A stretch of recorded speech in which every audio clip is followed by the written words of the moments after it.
Hey folks, today we have Pink Floyd, The Piper at the Gates of Dawn, 1967. Okay, produced by Norman Smith, released by Capitol Records, a subsidiary in EMI Records. And what's notable about this is Pink Floyd was recording this at the same time the Beatles were recording Abbey Road.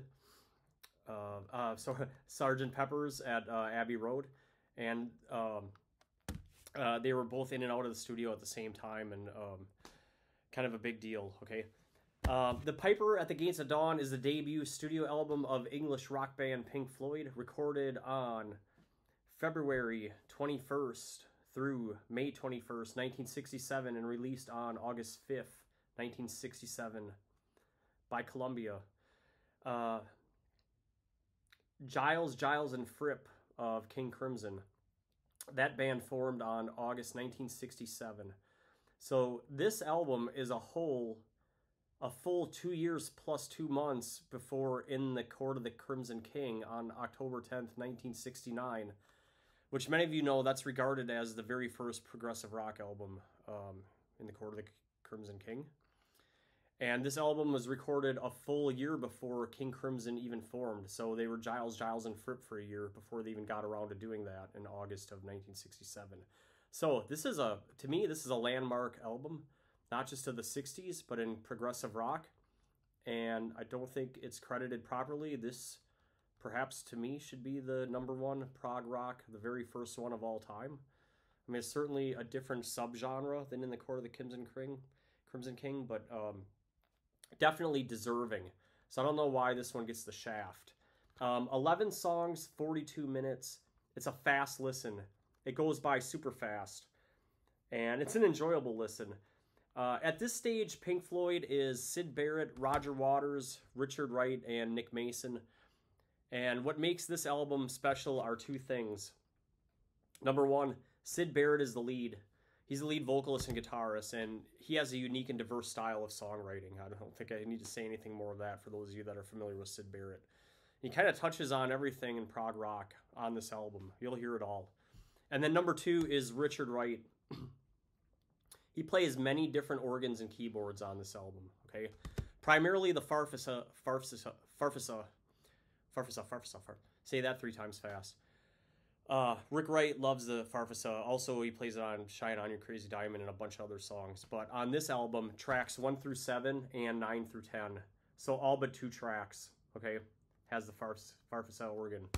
But he also plays the piano on 3 tracks, attack piano on 2 tracks, a Hammond organ on 2 tracks, a harmonium on 2 tracks, a celesta on 2 tracks, a cello, a Lowry organ, a vibraphone, a Hohner pianette, and a bunch of other stuff. And he's percussion.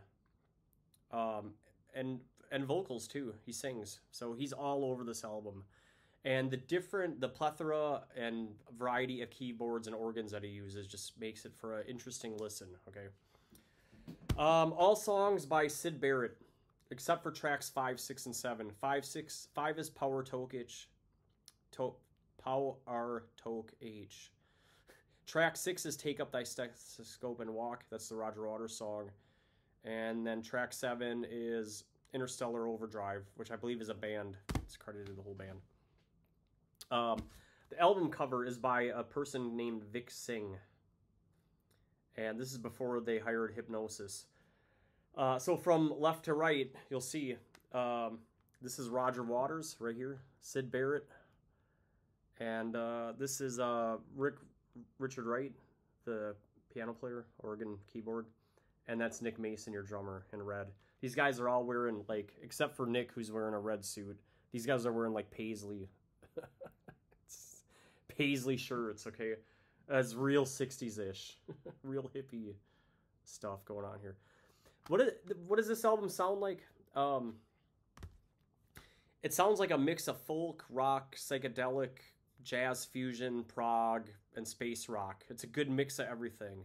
And I enjoy this album for its diversity of songwriting and its variety. I like it that it's all over the place. It's kind of bopping around from song to song. I'm a big Syd Barrett guy.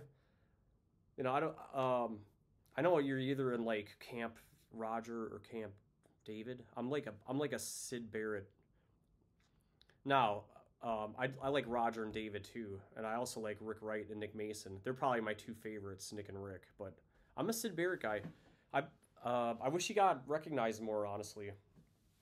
And too bad his career got railroaded. He could have had a big career just like Frank Zappa or someone like that, or David Bowie. He's kind of like an eclectic, kind of like a Zappa or Bowie type, I guess you could say.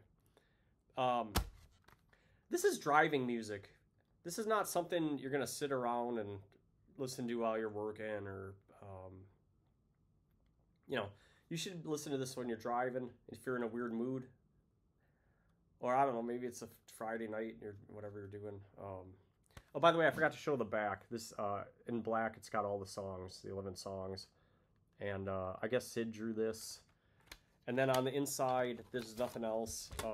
It's pretty plain. It just has the songs. This is an original print. So this is back. I bought this in the 90s. I bought this when I was in my early Pink Floyd stage. So this is an actual EMI release on Capitol Records. And, you know, back in the 60s, if you bought this record in America, it was a different track order. This is the UK track order, okay? So that's the only one I've ever known. I don't know the one that has See Emily Play that plays first, okay? Oh, and then lastly, before we get into it, the book. There's like a million tidbits in this book, A Saucer Full of Secrets, the Pink Floyd Odyssey by Nicholas Schaffner. If you haven't read this, read it. I've read this three or four times. I've probably read the Piper section a bunch of times. But, you know, I could make this whole review of tidbits and, you know, trivia that comes from the book about Piper. You know, I can't do that, so I'll just focus on the songs, okay? Let's get into it. Track 1 is Astronomy Domini, or Domine. Nick Mason says Astronomy Domini, so that's how I say it. It's 4 minutes and 11 seconds. The studio version is the definitive version of the song, in my opinion. Right away, you can hear Syd Barrett's scratchy, choppy lead electric guitar. It's really unique. It's really cool. He does it better than David Gilmour ever did on Astronomy Domini. If you've ever heard the Gilmour versions, I prefer the Syd Barrett version. I'm not saying I prefer Syd to David as a lead or rhythm guitar player, because I don't, but his style is so different from other rock players that I admired a lot, and I like what he does on this song and on this album, okay? So for the record, yeah, I probably like David better overall, but the version of this song, it's Syd. Now, Genius says the intro to the song consists of muffled radio talk and beeps akin to the NASA missions that would have been capturing the public interest at the time of recording and thus establishing a space-like atmosphere for the song. It was the first step that Pink Floyd took towards pioneering space rock. And then if you look at the lyrics in Genius, they have exactly what they're saying. You can't really hear that too much on this. Maybe you can in the remasters, but you can hear some chatter, but it's not like it's coming through crystal clear. Interesting song. It's in Astronomy Domini. It's in 12/8 time. So 12 beats per measure, when its quarter notes get the beat. And it's in the key of E major, 84 beats per minute. That is very slow. To count out 84 beats per minute while you're listening to this. I mean, think about most rock songs are in the 120s or 130s. I've been doing a lot of Rush listening lately. Those are all in the 120s, 130s. You know, it's just really jarring to get that. It makes it hard to tap out too and to count it out. You gotta be really patient. This is a space rock song. There's an intro, and that's at the. You can hear all the beeping and the chatter, but you can't really hear what they're saying. The verse is 12 bars in 12/8 time, and then 4 bars, then a pause, and then there's like an instrumental break for 30 bars. And then it goes back to the blinding sides, flap, flicker, flicker, flicker. It does that. And then that's the end of the song, okay? Domini is the vocative of Lord in Latin, is a word frequently quoted in Gregorian chants. Okay, I think that's from Genius too. But astronomy, you know what astronomy is, and then Domini, okay? So it means Lord. This song is an intro verse, and then an instrumental break, and then the verse, and then it's over. It's a cool, spacey song, okay? The second track is Lucifer Sam, 3 minutes and 7 seconds, 140 beats per minute. It's in the key of A major. And it goes Lucifer Sam, Siam Cat. It's a it's got like a James Bond theme riff, uh, sort of like some of the songs on King Crimson Thrack. It just kind of got that James Bond feel to it. It's in 4/4 time, but it's kind of moving all over the place. And the lead guitar lines that Syd plays during the verses are crazy, like an elephant talk, but it's more like a. Oh, just go listen to the verses and cue in on what Syd's playing in the background. It sounds cool. It's a space rock feel, like, but with a James Bond twist.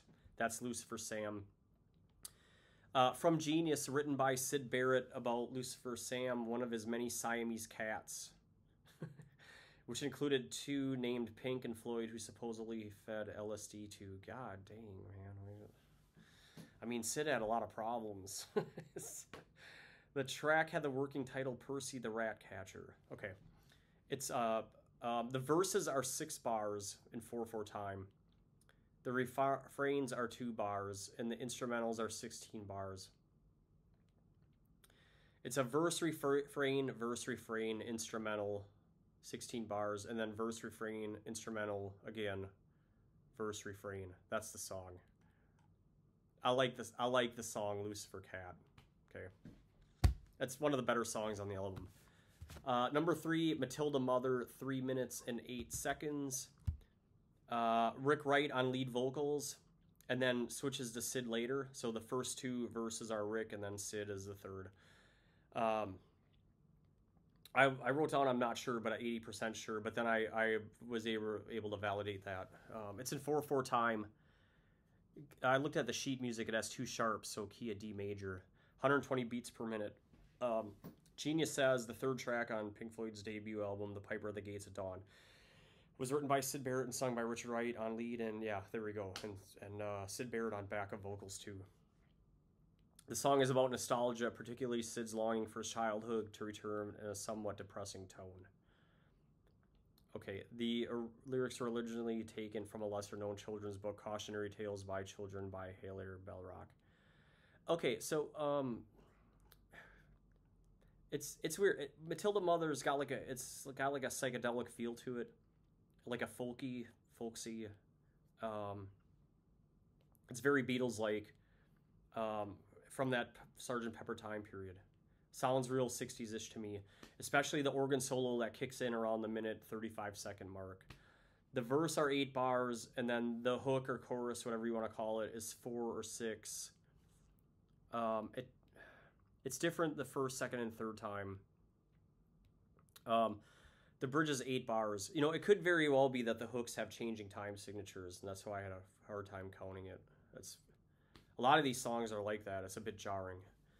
The bridge is 8 bars, and the interlude, I counted about 18 bars, but that also could have time signature changes. The song structure is a verse, hook, bridge, verse, hook, interlude, verse, hook, outro. So all these songs have different song composition, song structure, although very simple. You know, nothing too complicated, okay? Flaming is 2 minutes and 46 seconds. It's the 4th track. It's got scary sounds at the beginning, like organ, and then like I think wolves howling or dogs howling or something. It's pretty scary when, you know, it's one thing to just listen to the CD, but when you're listening to it like really cued in like I was trying to nail down the review, it's kind of creepy. It's jarring. We're back to Syd on lead vocals for the 3rd verse. The song has awesome organ part by Richard Wright at the instrumental interlude at 1 minute and 40 seconds. And this song has the word eiderdown in it, which comes back on Pink Floyd Metal. Eiderdown is not a word you hear every day, but Pink Floyd likes it. The organs make the song. That's the key to the whole song, and along with all the weird imagery that Syd's singing about. It's in the key of A major, and it's 130 beats per minute, so a pretty fast tempo. Genius says Syd Barrett's drug-induced lyricism featuring prominent imagery of the sky and clouds, almost if someone is watching them. To me, it has the folksy, psychedelic 60s vibe going for it. Cool song. 4 bars in the verse, 4 bars in the refrain. Just really simple. Like 4 bars is one phrase. I mean, think of it that way. And the instrumental is about 24 bars at 4/4 time. But so it's real spacey, real psychedelic stuff. 24 bars is what I'm counted, but I'm not sure that's right. Seems like the time signatures are changing. Okay, yeah. I mean, the time signature thing is kind of like... I mean, it's prog rock. I don't know why this isn't considered the first prog album, but it's an intro, verse, refrain, verse, refrain, verse, refrain, verse, refrain. Instrumental, verse, refrain. Flaming. Good song. Power Toke H. Song 5. 4 minutes, 26 seconds. It's mostly instrumental. This is the song that goes... ch-ch, ch-ch, doi doi, quack, quack, quack, doi doi, you know. It has a real light piano part going, and I like the sounds that Wright chose for this record, for this song especially, but for the record overall. And Roger Waters playing some grooving bass lines in this song. He's an underrated musician, by the way, Roger.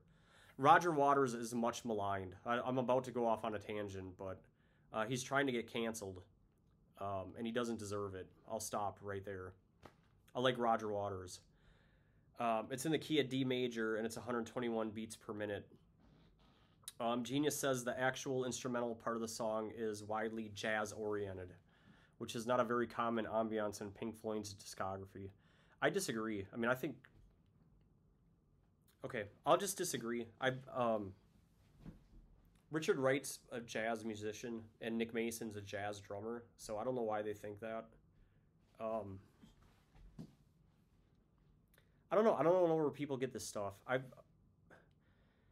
This is freeform jazz, especially in the middle of the song. It just goes off. It just goes completely unstructured, okay? Like, the phrasing doesn't repeat, and sections, it just goes. That's jazz. To me, that's jazz. Track 6 is Take Up Thy Stethoscope and Walk, 3 minutes and 6 seconds. It's got a thumping bass line. It's in 4/4 time. Key of A major and 151 beats per minute. Now, I captured this from Genius. There's 2 passages. Luke, from the Bible. Luke 4:23, Physician, heal thyself. And John 5:8, Rise, take up thy bed and walk. Okay, and why is that important? Because Roger Waters is singing. He wrote this song, and he's singing. Doctor, doctor, I'm in bed, aching head, gold is lead, choke on bread, underfed, gold is lead. He's been motivated or inspired by the Bible to come up with a song. Okay. This is the first track written by Roger Waters, and the only track on the album not to be written by Syd Barrett. It's an interesting song within a long extended jam where the organ and guitars take turns playing the lead part. This is in the latter half of the song, and it's fairly proggy to me. Super proggy. 16-bar verse, and the interlude I counted at 80 bars. It was hard to count, but I mean, you can try it. It's a verse, and then it just goes. To me, it's super prog jazz fusion-y verse interlude. Okay. Track 7, Interstellar Overdrive, 9 minutes and 40 seconds. Key of D major. However, I'm getting conflicting information. 132 beats per minute. Okay. This is from, I believe, Wikipedia. Interstellar Overdrive shares an emphasis on chromaticism with astronomy domini. The main theme descends chromatically from B to G, but resolving to E, all chords major. Okay, these are, I mean, okay, astronomy domini is key of E major, right? Isn't that what we said? Yeah. So, it probably is key of E. I mean, the internet's been wrong before. It probably is key of E major. The opening hook on this piece is a distorted descending guitar riff played by Barrett, its composer, with Waters on bass and Richard Wright on organ. That's from Wikipedia also. And they cite a book that someone wrote. Sometime around the 6-minute mark, the song becomes like free-form jazz without any structure at all. It's just whoosh. It's a jazz song. It's like jazz fusion. The organs on this song make the song especially around the 7-minute mark, and this is better than most King Crimson improvs. That's my opinion. There's so many King Crimson improvs on all the albums, especially Heavy Construction and Starless and Bible Black's got a bunch. There's one on the. Just about all the King Crimson albums have an improv or two, or several. This is better. Interstellar Overdrive is better. You could call this free-form jazz, prog, space rock. The song is surprisingly played when Doctor Strange crashes his car in the movie Doctor Strange 2016.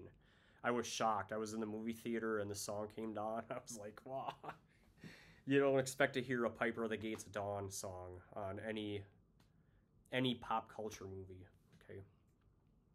Pink Floyd just doesn't give up their material, even with David Gilmour in the lead. Track 8 is The Gnome, 2 minutes and 13 seconds. Back to folk psychedelic rock. Probably the simplest but most interesting song on the album. Genius seems to suggest it's inspired by Tolkien, Lord of the Rings maybe. I don't know. A gnome named Grimble Grumble. I pretty much have the song memorized. Strumming acoustic guitar and then thumping bass, and the keyboards come in and at the pre-chorus around the 1-minute mark. So that's the first time you hear keyboards in the pre-chorus. It's key of D major, 2 sharps. I looked at the music, and it's 116 beats per minute. So a little bit slower. The verse is 12 bars, and that's the I want to tell you a story. That's the verse. And then the pre-chorus is the next part where he sings, and then one day, hooray, that's the pre-chorus. It's 8 bars. And then the chorus is another 8 bars when he's going, look up.